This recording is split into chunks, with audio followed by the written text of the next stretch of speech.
appeals to racial, sexual, and religious chauvinism, to rabid nationalist fervor, are beginning not to work. Business of who I am and whether I'm good or bad or achieving or not, all that's learned along the way. Just a ride. And we can change it anytime we want. It's only a choice. No effort, no work, no job, no savings of money. I realized that I had the game wrong. That the game was to find out what I already was.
We were saying how very important it is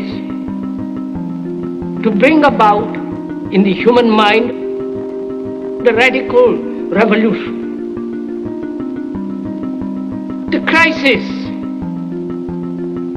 is a crisis in consciousness, a crisis that cannot anymore accept the old norms, the old patterns, the ancient traditions. And considering what the world is now, with all the misery, conflict, destructive brutality, aggression, and so on, man is still as he was. He's still brutal, violent, aggressive, acquisitive, competitive, and he has built a society along these lines.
Society today is composed of a series of institutions.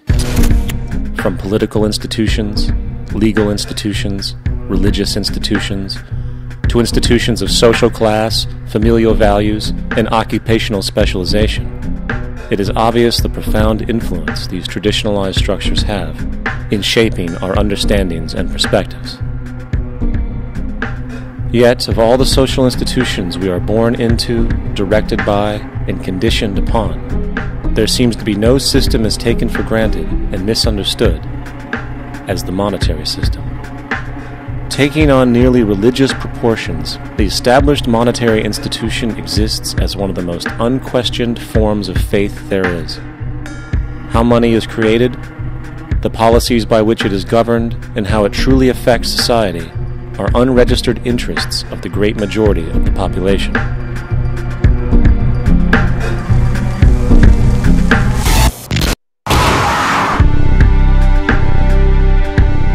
In a world where 1% of the population owns 40% of the planet's wealth, in a world where 34,000 children die every single day from poverty and preventable diseases, and where 50% of the world's population lives on less than $2 a day, one thing is clear: something is very wrong.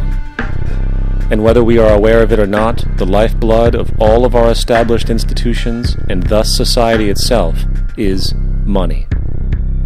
Therefore, understanding this institution of monetary policy is critical to understanding why our lives are the way they are. Unfortunately, economics is often viewed with confusion and boredom.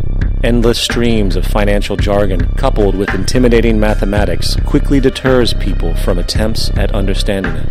However, the fact is, the complexity associated with the financial system is a mere mask, designed to conceal one of the most socially paralyzing structures humanity has ever endured.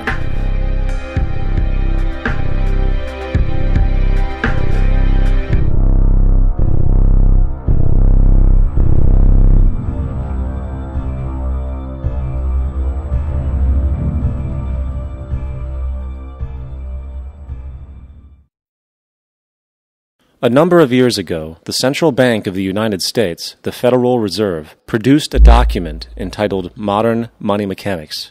This publication detailed the institutionalized practice of money creation as utilized by the Federal Reserve and the web of global commercial banks it supports. On the opening page, the document states its objective.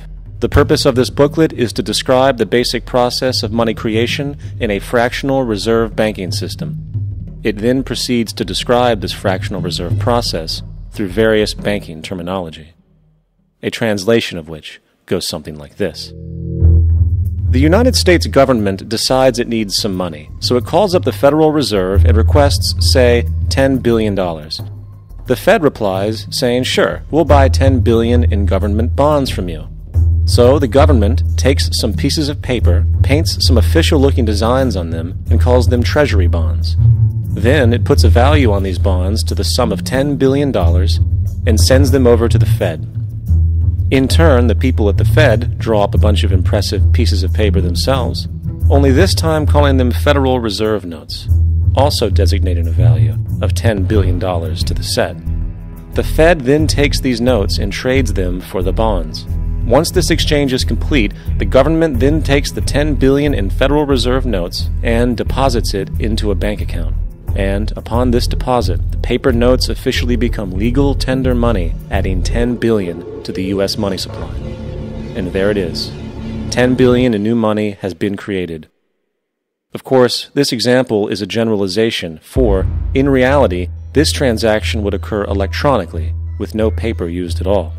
In fact, only 3% of the U.S. money supply exists in physical currency. The other 97% essentially exists in computers alone. Now, government bonds are, by design, instruments of debt, and when the Fed purchases these bonds, with money it essentially created out of thin air, the government is actually promising to pay back that money to the Fed. In other words, the money was created out of debt. This mind-numbing paradox of how money or value can be created out of debt or a liability will become more clear as we further this exercise.